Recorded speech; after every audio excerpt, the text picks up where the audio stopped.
ପିଲାମାନେ ଆମେ ପୂର୍ବ କାଳାଂଶରେ ରେଡ଼ିୟମର ଆବିଷ୍କାରକ ମ୍ୟାଡ଼ାମ କ୍ୟୁରୀଙ୍କ ସମ୍ବନ୍ଧରେ କିଛିଟା ଧାରଣା ପାଇଛେ। ଯେମିତି ତାଙ୍କ ଜନ୍ମସ୍ଥାନ, ତାଙ୍କ ପରିବାର ତଥା ତାଙ୍କ ପିଲାଦିନ ବିଷୟରେ ସମ୍ୟକ ଧାରଣା ପାଇଛେ। ତାଙ୍କ ଅସୀମ ମେଧାଶକ୍ତି, ଏକାଗ୍ରତା ଭାବ ଏବଂ ଦାୟିତ୍ୱବୋଧ ବିଷୟରେ ଆଭାସ ଅଛି। ଆଜିର କାଳାଂଶରେ ଆମେ ତାଙ୍କର ଉଚ୍ଚଶିକ୍ଷା, ବୈବାହିକ ଜୀବନ, ବୈଜ୍ଞାନିକ ଜୀବନ ତଥା ଅନ୍ତିମ ଜୀବନ ସମ୍ପର୍କରେ କିଛି ଧାରଣା ମଧ୍ୟ ପାଇବା। ଶ୍ରେଣୀରେ ସବୁବେଳେ ସେ ପ୍ରଥମ ହେଉଥିଲେ। ଶେଷ ମାଧ୍ୟମିକ ପରୀକ୍ଷାରେ ସର୍ବାଧିକ ନମ୍ବର ରଖି ସେ ସ୍ୱର୍ଣ୍ଣପଦକ ମଧ୍ୟ ଲାଭ କରିଥିଲେ। ଯେତେବେଳେ ସେ ସ୍ୱର୍ଣ୍ଣପଦକ ଲାଭ କଲେ ତାଙ୍କ ବାପା ଖୁବ୍ ଖୁସି ହେଇଥିଲେ, କିନ୍ତୁ ଦୁଃଖ ପ୍ରକାଶ କରିଥିଲେ ଏଇଥିପାଇଁ ଯେ ଯଦି ତାଙ୍କ ମା' ଆଜି ବଞ୍ଚିଥାନ୍ତେ ତାହେଲେ ଝିଅର ଖୁସିରେ ଅଧିକ ଖୁସି ନିଶ୍ଚିତ ଭାବରେ ହେଇଥାନ୍ତେ। ନିଜ ସ୍ତ୍ରୀକୁ ମନେ ପକାଇ ସେ ଟିକେ ଦୁଃଖୀ ଥିଲେ। ମାଧ୍ୟମିକ ପରୀକ୍ଷା ସରିବା ପରେ ମାନିଆ କଲେଜରେ ପଢ଼ିବା ପାଇଁ ନିଜର ଇଚ୍ଛା ଶକ୍ତି ପ୍ରକଟ କଲେ। କିନ୍ତୁ ସେତେବେଳେ ପରାଧୀନ ପୋଲାଣ୍ଡରେ ଝିଅମାନଙ୍କର ଉଚ୍ଚଶିକ୍ଷା ପାଇଁ କୌଣସି ପ୍ରକାର ବ୍ୟବସ୍ଥା ନଥିଲା। ତେଣୁ ଉଚ୍ଚଶିକ୍ଷା ପାଇଁ ଫ୍ରାନ୍ସର ପ୍ୟାରିସ୍ ନଗର ହିଁ ଯିବାକୁ ପଡ଼ୁଥିଲା। କିନ୍ତୁ ମାନିଆଙ୍କ କ୍ଷେତ୍ରରେ ଅର୍ଥାଭାବ ଓ ଦାରିଦ୍ର୍ୟ ଏକ ବିରାଟ ପାହାଡ଼ ଭଳି ଠିଆ ହୋଇଥିଲା। ସେ ପାଠ ପଢ଼ିଲା ବେଳକୁ ବାପା ଚାକିରିରୁ ଅବସର ନେଲେଣି। ବଡ଼ ଭଉଣୀ ବ୍ରନିଆ ବିବାହ କରି ଶାଶୁଘରକୁ ଚାଲିଗଲେଣି। ତେଣୁ ମାନିଆ ନିଜର ଉଚ୍ଚଶିକ୍ଷା ପାଇଁ କେତେକ ଧନୀ ଲୋକଙ୍କ ଘରେ ଟ୍ୟୁସନ କରି କିଛି ଅର୍ଥ ରୋଜଗାର କଲେ। ଯେତେବେଳେ କିଛି ଟଙ୍କା ତାଙ୍କ ପାଖରେ ହେଇଗଲା ତାକୁ ଧରି ସେ ବାପାଙ୍କଠୁ ବିଦାୟ ନେଇ ପ୍ୟାରିସ୍ ନଗରକୁ ଚାଲିଗଲେ। ସେଠାରେ ସେ ପ୍ରସିଦ୍ଧ ସର୍ବନ ବିଶ୍ୱବିଦ୍ୟାଳୟରେ ବିଜ୍ଞାନ ବିଭାଗରେ ନାମ ଲେଖାଇଲେ। ମାନିଆଙ୍କର ପାଠପଢ଼ା ପ୍ରତି ଥିବା ଆଗ୍ରହକୁ ଦେଖି ବାପା ଅଭାବରେ ଚଳିଲେ ମଧ୍ୟ ନିଜ ଖର୍ଚ୍ଚରୁ କାଟି ଝିଅ ପାଇଁ ମାସକୁ ମାସ କିଛି ଟଙ୍କା ପଠାଉଥିଲେ। କିନ୍ତୁ ସେହି ଟଙ୍କା ମାନିଆଙ୍କ ପାଇଁ ସମୁଦ୍ରକୁ ଶଙ୍ଖେ ଭଳି ଥିଲା। ବାପାଙ୍କ ଦାରିଦ୍ର୍ୟଠୁ ଝିଅର ଦାରିଦ୍ର୍ୟ ଅଧିକ ଥିଲା। ଏତେ ଅଭାବରେ ସେ ବଞ୍ଚୁଥିଲେ ଯାହା ଶୁଣିଲେ ନିଜର ରୋମ ଟାଙ୍କୁରି ଉଠେ। ରାତିରେ ଆଲୁଅ ଜାଳିବା ପାଇଁ ମାନିଆଙ୍କ ପାଖରେ ପଇସା ନଥିଲା। ଆଉ ଭଲ ପୋଷାକ ପତ୍ର, ଖାତା ବହି କିଣିବା ତ ସ୍ୱପ୍ନ। ପ୍ୟାରିସରେ ଶୀତଦିନେ ପ୍ରବଳ ଶୀତ ହୁଏ, ଦେହ ହାତ ଅବଶ ହେଇଯାଏ। କିନ୍ତୁ ମାନିଆଙ୍କ ପାଖରେ ପିନ୍ଧିବା ପାଇଁ ଶୀତ ପୋଷାକ କିଛି ନଥିଲା। ତେଣୁ ନିଜ ପାଖରେ ଥିବା ସମସ୍ତ ଲୁଗାପଟାକୁ ଦେହରେ ଘୋଡ଼ାଇ ହୋଇ ଶୀତ ଦାଉରୁ ରକ୍ଷା ପାଇବା ପାଇଁ ଚେଷ୍ଟା କରନ୍ତି। ମାତ୍ର ଉତ୍କଟ ଦାରିଦ୍ର୍ୟ ମହାବଳ ବାଘ ଭଳି ପଞ୍ଝା ଖୋଲି ଶୀତ ରୂପରେ ତାଙ୍କୁ ମାଡ଼ି ବସେ। ଏତେ ଶୀତର ପ୍ରକୋପ ଏତେ ଅଧିକ ଥାଏ ସେ ସମ୍ଭାଳି ନପାରି କାଠର ଚଉକିଟାକୁ ଟାଣି ଆଣି ନିଜ ଉପରେ ଲଦି ଦିଅନ୍ତି। ଅଭାବ ଯୋଗୁଁ ଦିନେ ଦିନେ ସେ ଉପବାସ ରହିଯାଆନ୍ତି। କେଉଁଦିନ ଖଣ୍ଡେ ପାଉରୁଟି, ସାମାନ୍ୟ ଟିକିଏ ଲହୁଣୀ ଖାଇ ଚଳେଇ ଦିଅନ୍ତି। ପ୍ରାୟତଃ ରନ୍ଧା ଖାଦ୍ୟ ତାଙ୍କ ଭାଗ୍ୟରେ ନଥାଏ। ଖାଦ୍ୟାଭାବ ଓ ନିଜ ଶରୀର ପ୍ରତି ଅଯତ୍ନ ଯୋଗୁଁ ମାନିଆ ଦିନକୁ ଦିନ ଦୁର୍ବଳ ହେଇଯାଇଥିଲେ। ଦିନେ ସେ ନିଜ କକ୍ଷରେ ବସିକି ପଢ଼ୁଛନ୍ତି। ସାରା ଦିନ କିଛି ଖାଇନାହାନ୍ତି। ମୁଣ୍ଡ ବୁଲେଇ ଦେଲା, ଚେତା ହରେଇ ତଳେ ପଡ଼ିଗଲେ। ଭାଗ୍ୟ ଭଲ, ସେ ସମୟରେ ତାଙ୍କର ଜଣେ ସାଙ୍ଗ ଆସିକି ପହଞ୍ଚିଗଲେ। ସେ ତାଙ୍କୁ ରକ୍ଷା କରିଥିଲେ, ନହେଲେ ସେଦିନ ଯେ କ'ଣ ହୋଇଥାନ୍ତା ତାହା କଳ୍ପନାତୀତ। ଏତେ ଅଭାବ ଆଉ ଦାରିଦ୍ର୍ୟ ସତ୍ତ୍ୱେ ମାନିଆ ବିଜୟ ମଣ୍ଡିତା ହେଇଥିଲେ।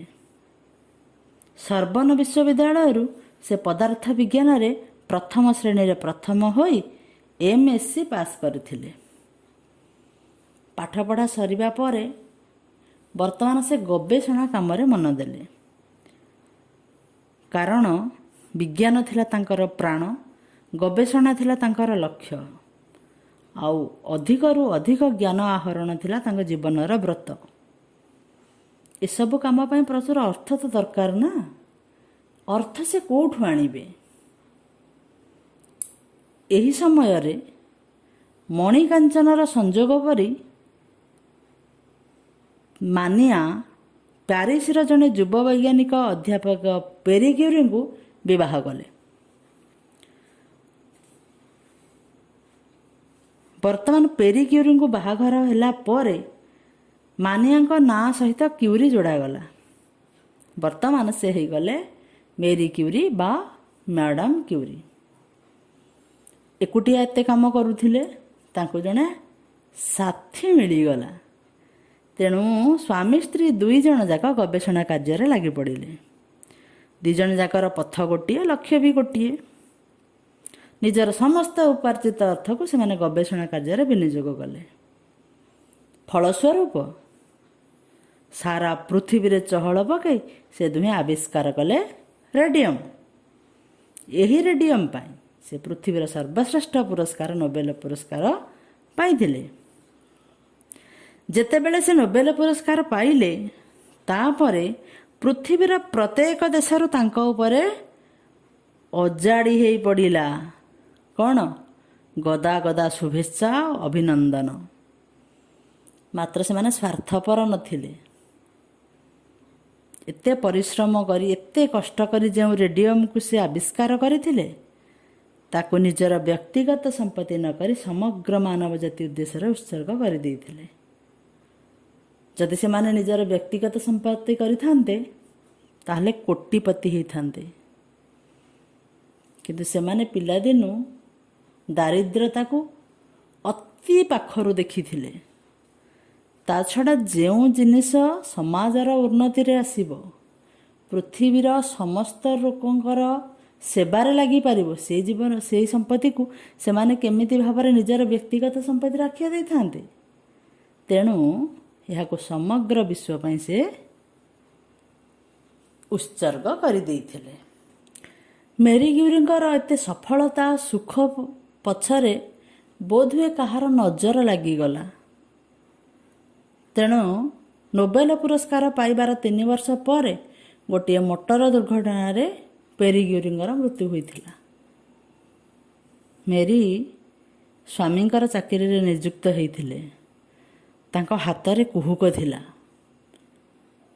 ଯାହାଫଳରେ ସେ ଯାହାକୁ ଛୁଇଁ ଦେଉଥିଲେ ତାହା ସୁନା ପାଲଟି ଯାଉଥିଲା। ପେରି କ୍ୟୁରିଙ୍କର ମୃତ୍ୟୁ ପରେ ମେରି ରସାୟନ ବିଜ୍ଞାନରେ ଗବେଷଣା ଚଳାଇଲେ। ସେଥିରେ ମଧ୍ୟ ସେ ନୋବେଲ ପୁରସ୍କାର ପାଇଥିଲେ। ମ୍ୟାଡ଼ାମ୍ କ୍ୟୁରି ହେଉଛନ୍ତି ପୃଥିବୀର ଏକମାତ୍ର ମହିଳା ଯିଏକି 2 ଥର ନୋବେଲ ପୁରସ୍କାର ଲାଭ କରିଥିଲେ। ତାଙ୍କ ଝିଅ ଆଇରିନ୍ ଜୁଲିଏଟ୍ ଏବଂ ଜ୍ୱାଇଁ ଫେଡେରିକ୍ ମଧ୍ୟ ରସାୟନ ବିଜ୍ଞାନରେ ନୋବେଲ ପୁରସ୍କାର ପାଇଥିଲେ। ମ୍ୟାଡ଼ାମ୍ କ୍ୟୁରି ତାଙ୍କ ସ୍ୱାମୀଙ୍କୁ ଖୁବ୍ ଭଲ ପାଉଥିଲେ। ସ୍ୱାମୀଙ୍କ ମୃତ୍ୟୁ ପରେ ସେ ସବୁଦିନେ ତାଙ୍କୁ ମନେ ପକାଉଥିଲେ ଏବଂ ତାଙ୍କ ଉଦ୍ଦେଶ୍ୟରେ ଚିଠି ବି ଲେଖୁଥିଲେ। ମାତ୍ର ତାଙ୍କର ଗୋଟିଏ ବି ଚିଠି ସ୍ୱାମୀଙ୍କ ନିକଟରେ ପହଞ୍ଚି ପାରୁନଥିଲା। ତାଙ୍କ ଶେଷ ଚିଠିରେ ସେ ଲେଖିଥିଲେ, ହେ ମୋର ପ୍ରିୟ ପେରି, ତୁମେ ଆଲୋକକୁ ଭଲ ପାଅ, ଫୁଲକୁ ଭଲ ପାଅ। ଆଜି ଜଗତରେ କେତେ ଆଲୋକ, ବଗିଚାରେ କେତେ ଫୁଲ, ଅଥଚ ତୁମେ ଯେଉଁ ଅନ୍ଧାରରେ ମୋତେ ଛାଡ଼ି ଯାଇଥିଲ, ମୁଁ ସେହି ଅନ୍ଧାରରେ ଅଛି। ଇତି ତୁମର ମେରି। ଏହାପରେ ସେ ଚିଠି ଲେଖିବା ପାଇଁ ଅସମର୍ଥ ଥିଲେ, କାରଣ କ୍ରମେ କ୍ରମେ ସେ ଅସୁସ୍ଥ ଆଉ ଦୁର୍ବଳ ହୋଇପଡ଼ୁଥିଲେ। ଡାକ୍ତରମାନେ ନିଜର ଶେଷ ଚେଷ୍ଟା ଚଳାଇଥିଲେ, ନିଜର ପାରୁ ପର୍ଯ୍ୟନ୍ତ ତାଙ୍କର ଚିକିତ୍ସା କରୁଥିଲେ, କିନ୍ତୁ କୌଣସି ଫଳ ହେଲା ନାହିଁ। ଦିନେ ସେ ଶୋଇଲେ ଯେ ଆଉ ଉଠିନଥିଲେ। 1934 ମସିହା ଜୁଲାଇ 3 ତାରିଖ ଦିନ ତାଙ୍କ ଜୀବନ ଦୀପ ଲିଭିଗଲା। ଡାକ୍ତରମାନେ ତାଙ୍କ ମୃତ୍ୟୁର କାରଣ ରେଡ଼ିୟମ୍ ବୋଲି କହିଲେ, କାରଣ ରେଡ଼ିୟମର ସଂସ୍ପର୍ଶରେ ବାରମ୍ବାର ଆସିବାରୁ ତା'ର ମାରାତ୍ମକ ବିଷ ତାଙ୍କ ଦେହରେ ଚରିଯାଇଥିଲା, ଫଳରେ ତାଙ୍କ ରକ୍ତ ବିଷାକ୍ତ ହୋଇଯାଇଥିଲା।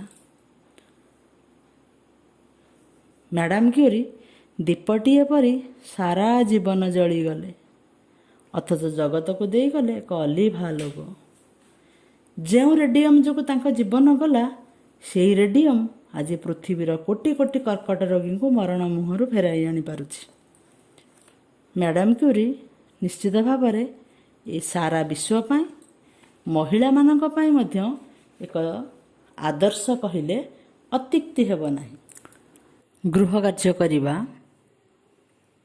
ଉତ୍ତର ଲେଖ। ରେଡ଼ିୟମ୍ ଗୋଟିଏ କି ପ୍ରକାର ପଦାର୍ଥ? ରେଡ଼ିୟମ୍ ଆବିଷ୍କାର ପାଇଁ ମ୍ୟାଡ଼ାମ୍ କ୍ୟୁରୀ କେଉଁ ପୁରସ୍କାର ପାଇଥିଲେ?